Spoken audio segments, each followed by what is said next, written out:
Good to be with you. I'm Tony DeCopel. The breaking news right now. Emergency evacuations, at least 8 people now infected in that deadly outbreak of the hantavirus, the first ever aboard a cruise ship. And tonight, health officials confirm it's a strain that spreads person to person. The major questions tonight over where the ship should go now. Our Dr. Celine Gounder standing by with what you need to know. My cable network keeps America ahead with 24-hour news. Also tonight, remembering television pioneer Ted Turner, who founded CNN and gave millions to charity. I don't need any more money. I really don't. Heavy snow in the Rockies tonight as millions across the South brace for severe storms. Rob Marciano with the timing and track. And why a popular brand of canned tomatoes favored by chefs is being called a fraud tonight. The good stuff, Pope Leo's call to customer service. And what happened next? From CBS News headquarters in New York, this is the CBS Evening News with Tony DeCopel. Good evening. Where did it begin and who's been exposed? Those are among the big questions tonight as investigators race to control a deadly outbreak of hantavirus, the first ever recorded on a cruise ship. That ship right now somewhere off the coast of Africa on its way to Spain's Canary Islands. All of it at the request of the World Health Organization. But the point of infection may have been Argentina, where investigators say the leading theory is that a couple caught the disease before boarding, exposed to rodents during a bird watching tour that included a stop at a landfill. So what now for the more than 140 people still on board that ship, including 17 Americans? Tom Hansen joins us now with the latest on the investigation. Tom, good evening. What do we know? Tony, good evening to you. We have learned from local reports that late tonight, one of 2 planes evacuating sick passengers had to make an emergency landing on Gran Canary Island due to a malfunction with the patient's isolation bubble. They are waiting a replacement equipment to arrive before they can take off. Tonight, the Dutch Foreign Ministry says those 3 passengers believed to be infected with the deadly hantavirus will receive specialized medical treatment in Europe after a high-stakes evacuation off the MV Hondius. Now a debate is raging over what to do with the nearly 150 remaining passengers, just days away from reaching the Canary Islands. Quiero manifestar mi profundo rechazo. Some local leaders there are rejecting the ship's arrival, adding to the concern a growing number of reported cases, 8 in total. The World Health Organization confirmed the infection of a Swiss national who left the Hondius cruise liner in late April. The UK's health agency says 2 more British passengers are self-isolating from potential exposure. And a contact case involving a Frenchman who was not on board the ship but flew on a plane with one of the infected passengers, according to the French Ministry of Health. The Dutch cruise ship departed Argentina on April 1st, headed for South Georgia Island. 5 days later, a Dutch passenger developed a respiratory illness. On April 11th, he became the outbreak's first death at sea. The man's wife disembarked on April 24th and flew from St. Helena to Johannesburg, where she died 2 days later. A second male passenger was evacuated on April 27th and flown to Johannesburg. And on May 2nd, a third passenger died on the ship. The atmosphere was tense. Ruhi Sinet was a passenger on the cruise. He recorded this video of the captain. One of our passengers sadly passed away last night. Following the captain's announcement, Sinet said the passengers on board continued with social activities. He said it was due to natural causes and we are not infectious. This was relaxing at the time, but it was also misguiding us. Nonetheless, he decided to get off, along with dozens more passengers. An ocean-wide expedition which operates the cruise gave us the following statement, and I quote, "This onboard announcement was made on April 12th, 2026. On this date, the cause of death of this individual was unknown." They went on to say proper procedure was followed at that time. Tony? Tom, thank you very much. In a moment, our medical correspondent Celine Gounder will talk about the wider risks to the public and efforts to contain the virus. But right now, we turn to the war. President Trump says his administration has had productive talks with Iran over the past 48 hours and that a deal could be within reach. Yes, we have heard that before. Senior foreign correspondent Holly Williams has the latest now from Tel Aviv. We're doing very well in Iran. It's going very smoothly, and we'll see what happens. They want to make a deal. They want to negotiate. President Trump announced he was pausing the U.S. military operation to reopen the Strait of Hormuz less than 2 days after it began, to try to reach a, quote, complete and final agreement with Iran. According to a report from Axios, The White House believes it's getting close to a deal in the form of a one-page memorandum, including a moratorium on Iran's nuclear enrichment, the lifting of U.S. sanctions, and both sides ending restrictions in the Strait of Hormuz. One Iranian official dismissed the report as an American wish list. Another said the U.S. proposal was being considered. Has this war made the U.S. stronger strategically or the opposite? I think it's pretty much made the U.S. weaker. Ultimately, I don't think this has been exactly what the United States bargained for. In a social media post today, President Trump also threatened Iran with more attacks if it doesn't agree to a deal, saying they'd be at a much higher level and intensity.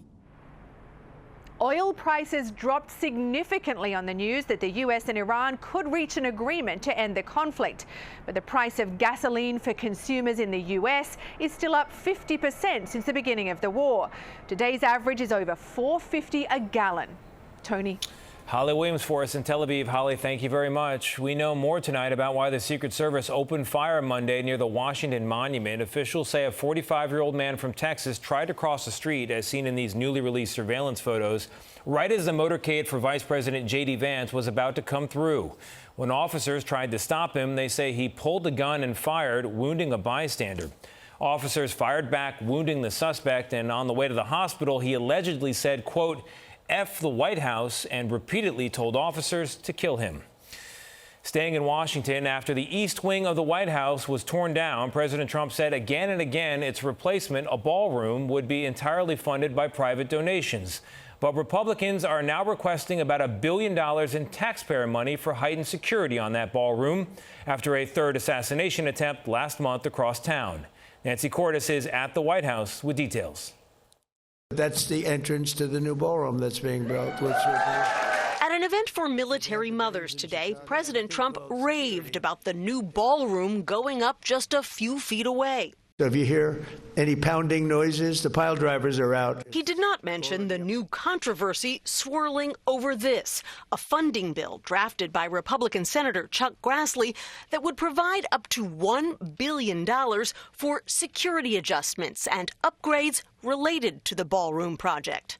Trump has long insisted the ballroom would be free for taxpayers. I'm paying for it. The country's not, and that's an expensive ballroom.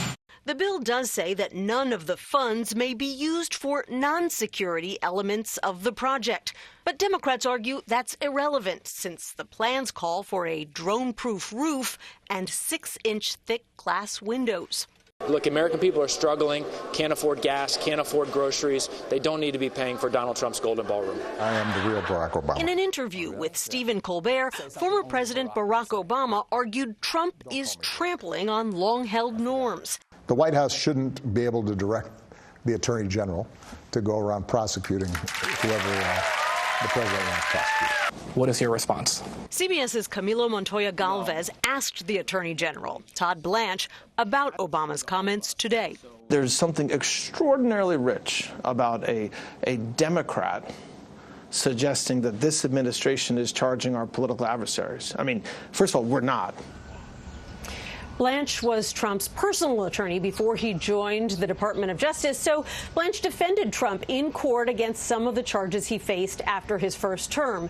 Trump himself has yet to comment on Obama's latest critiques. Tony? All right, Nancy, thank you very much. To weather now, nearly 40 million people across the South are in the path of severe storms tonight, as further west, parts of the Colorado Rockies are digging out for more than 2 feet of snow. Meteorologist Rob Marciano is tracking it all. Rob, good evening. Hey, Tony, this is turning out to be a historic snow event for Colorado, and these are the impacts. Mostly slushy snow across the roadways of Denver, but you get up just a little bit of elevation to the front range, and this is what it looked like, a slow go in and around Estes Park, and that's where we found some of the highest totals, approaching 3 feet in some of those areas there. Boulder, this is a top 3 storm for you, nearly a foot there. Cheyenne at 8.5. Denver, you haven't seen this much snow in May in 20 years. It has wound down, and we'll get into the 60s tomorrow where a lot of this will melt, but we'll take take that snowpack. And behind it, we do have some frost and freeze alerts for the high plains and also for Wisconsin and Michigan. Some of that energy from that snowstorm giving a kick to the severe weather threat. We got a huge tornado watch out for central Louisiana, Mississippi, Alabama, and a nasty tornado warning just about to cross the Mississippi into Adams County, Mississippi right now. So the next several hours are going to be tough into the southeast during the day tomorrow. This will bring some much needed rain for the area, 2 or 3 inches in this area, but we have to get through the next 36 hours of potential severe weather.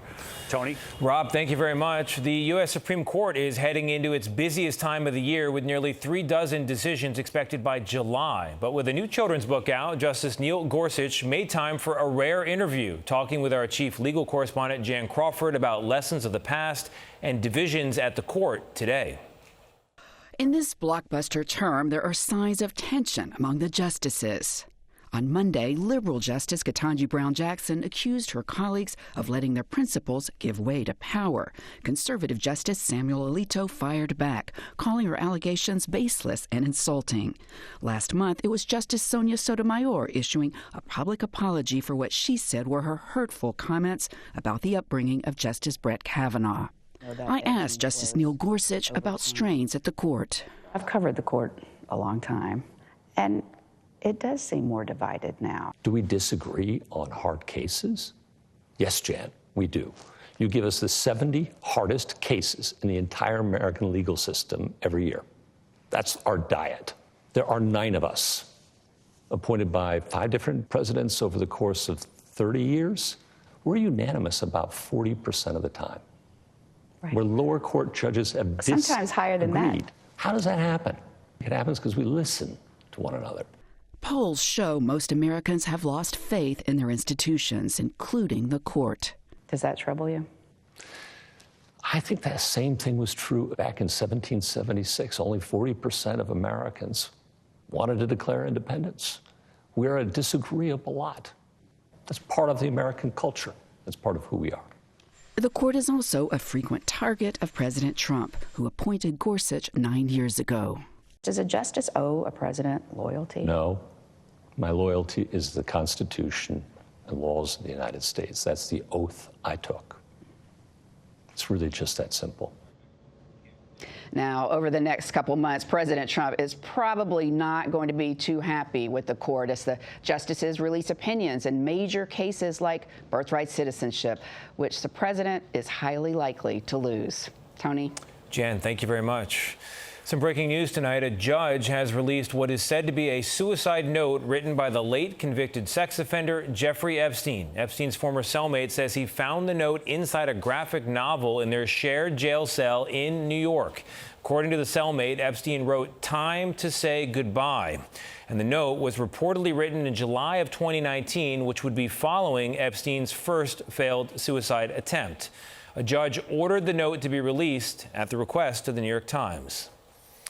Ted Turner died today. He turned a single tiny television station in Atlanta into an empire on cable, founding CNN, TBS, and TNT. But he was also a celebrity in his own right, married to a movie star in Jane Fonda, who is remembering him tonight as, quote, a gloriously handsome, deeply romantic, swashbuckling pirate. Ted Turner was 87. Here's CBS News national correspondent Lee Cowan with a look back at all that life. What did we were 15 3/8 yesterday? Ted Turner was never a man to shy away from a challenge, on land or sea.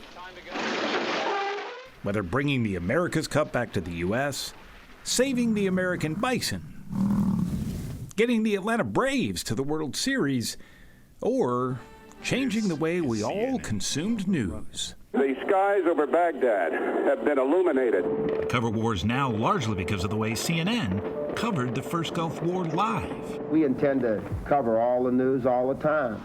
He was a hard-drinking, cigar-smoking adventurer. He had kind of an Ernest Hemingway vibe, just with deeper pockets. I get thousands, millions, and billions mixed up. Turner had all kinds of nicknames, the Mouth from the South and Captain Outrageous. In 2018, though, he disclosed to CBS Sunday Morning's Ted Koppel that he was fighting Lewy body dementia.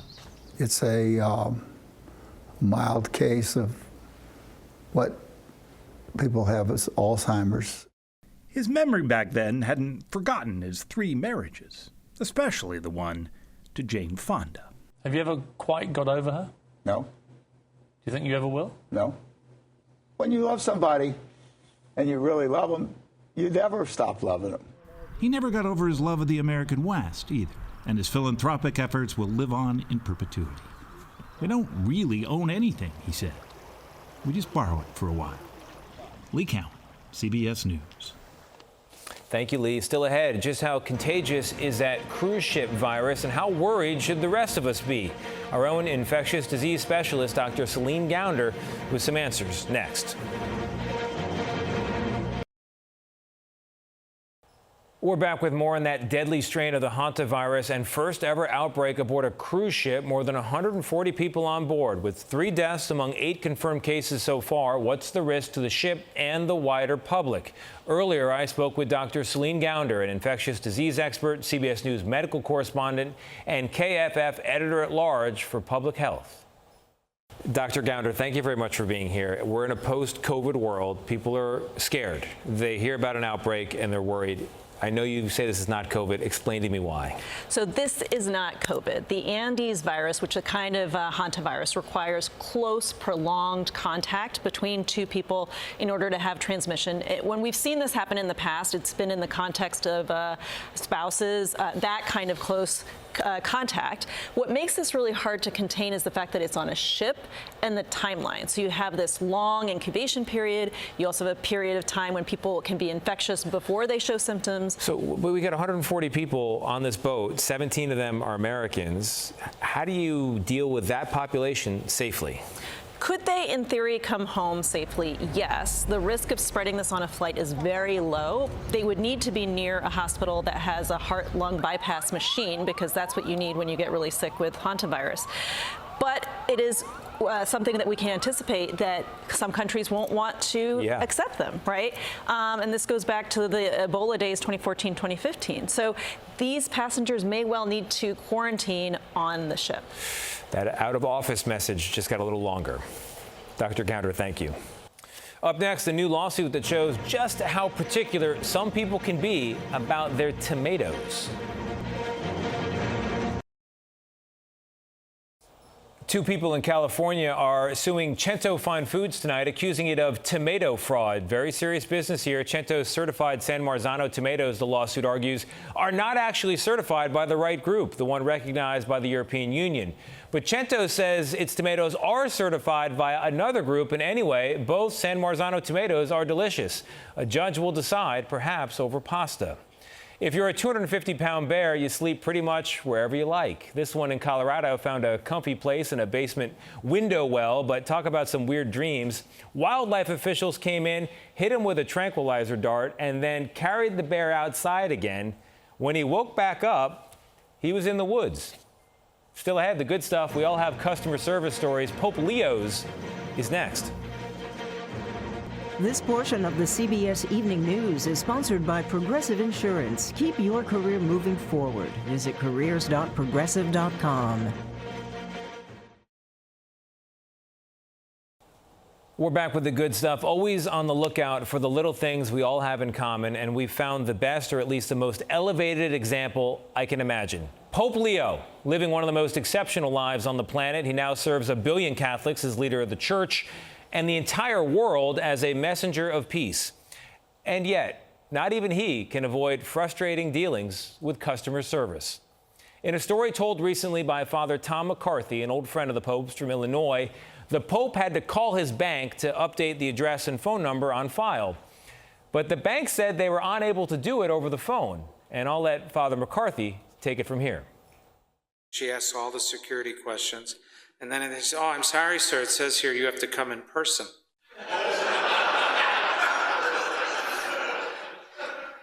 And he said, "Well, that's not gonna. I'm not gonna be able to do that. Would it matter to you if I told you I'm Pope Leo?" She hung up on him. The Pope did eventually get a message to the bank president, we're told, and the file was updated. But think of the real miracle here. The next time you're on with customer service and getting absolutely nowhere, you're not alone. The Pope is there with you. That's another day in America. I'm Tony DeCopel. We'll see you right back here tomorrow night. Good night.